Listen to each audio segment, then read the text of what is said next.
হে আপুরা, কেমন আছে সবাই? তো আজকে তোমাদের সাথে শেয়ার করব আমি কিভাবে আমার আনপ্লাকড আইব্রো ড্র করি।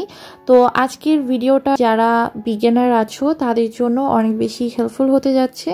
তো ফার্স্টে আমি এখানে আই ম্যাজিকের আইব্রো পমেড নিয়েছি। তোমরা তোমাদের পছন্দ মতো পমেড নিবে। দেন হচ্ছে আমি মাঞ্জির এই আইব্রো ব্রাশটা ইউজ করছি। তো আমার একদম ন্যাচারাল আইব্রোটাকে আমি স্পুলি ব্রাশের মাধ্যমে ভালোভাবে ব্রাশ করে নিচ্ছি। আইব্রো ড্র করার আগে তোমরা তোমাদের ন্যাচারাল আইব্রোটাকে স্পুলি ব্রাশের মাধ্যমে ভালোভাবে ব্রাশ করে নিবে। তারপর তুমি তোমার প্রয়োজন মতো আইব্রো পমেড তোমার আইব্রোতে ইউজ করতে পারো। তো আমি একদম অল্প পরিমাণে প্রোডাক্ট নিয়ে ইউজ করছি। যদি বেশি পরিমাণে আইব্রো পমেড নিয়ে আইব্রোতে ইউজ করতে যাও সেক্ষেত্রে কিন্তু তোমাদের আইব্রোটা অনেক বেশি ডার্ক হয়ে যাবে আর দেখতে একদমই ন্যাচারাল হবে না, পুরো আইব্রোটাই নষ্ট হয়ে যাবে। তো এই জন্য তোমরা অল্প অল্প করে প্রোডাক্ট নিবে আর আইব্রোটাকে ড্র করবে। তো এখন আমি আমার উপরের এরিয়াতে লাইনটা ক্রিয়েট করে নিচ্ছি।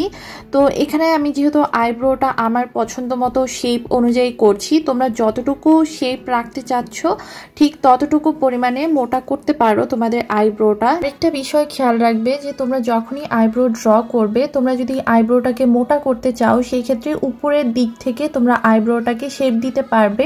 যদি নিচের দিক থেকে তোমরা মোটা করতে চাও তাহলে কিন্তু আইব্রোটা টোটালি নষ্ট হয়ে যাবে আর একদমই ন্যাচারাল লাগবে না আইব্রোটা। তো এখন আমি অল্প অল্প প্রোডাক্ট নিয়ে আমার আইব্রো এর মাঝখানে আমি ভালোভাবে যেই জায়গাগুলোতে আইব্রো পমেড লাগেনি সেই জায়গাটা ফিল করে দিচ্ছি।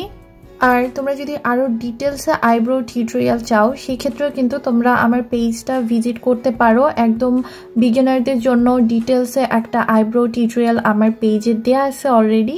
তো দেখো এখানে কিন্তু আমার আইব্রোটা ড্র করা শেষ আর এখন আমি স্পুলি ব্রাশ দিয়ে ভালোভাবে পমেডটাকে ব্লেন্ড করে দিচ্ছি।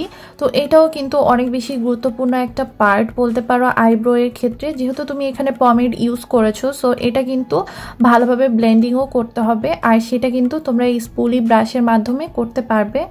এরপর আইব্রোটাকে কনসিলারের মাধ্যমে পারফেক্ট শেপ দিতে হবে।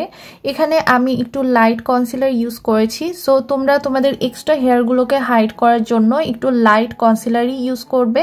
তো এখানে আমি আমার থেকে 2 শেড লাইট কনসিলারটাই ইউজ করেছি আর একদম আমি যতটুকু শেপ রাখতে চাচ্ছি সেই শেপ অনুযায়ী হচ্ছে একদম আমার আইব্রোটা রেখেছি আর কনসিলার দিয়ে ভালোভাবে শার্প করে দিচ্ছি আর এক্সট্রা হেয়ারগুলোকে আমি হাইড করে দিচ্ছি। তো কনসিলার অ্যাপ্লাই করা হয়ে গেলে এটা কিন্তু ভালোভাবে ব্লেন্ড করে নিতে হবে। আর আইব্রো এর উপরে আমরা যে কনসিলারটা ইউজ করছি সেটা কিন্তু তোমরা এইভাবে করে ব্লেন্ড করে দিবে। এখন আমি ভালোভাবে কনসিলারটাকে বিউটি ব্লেন্ডারের মাধ্যমে ব্লেন্ড করে নিয়েছি।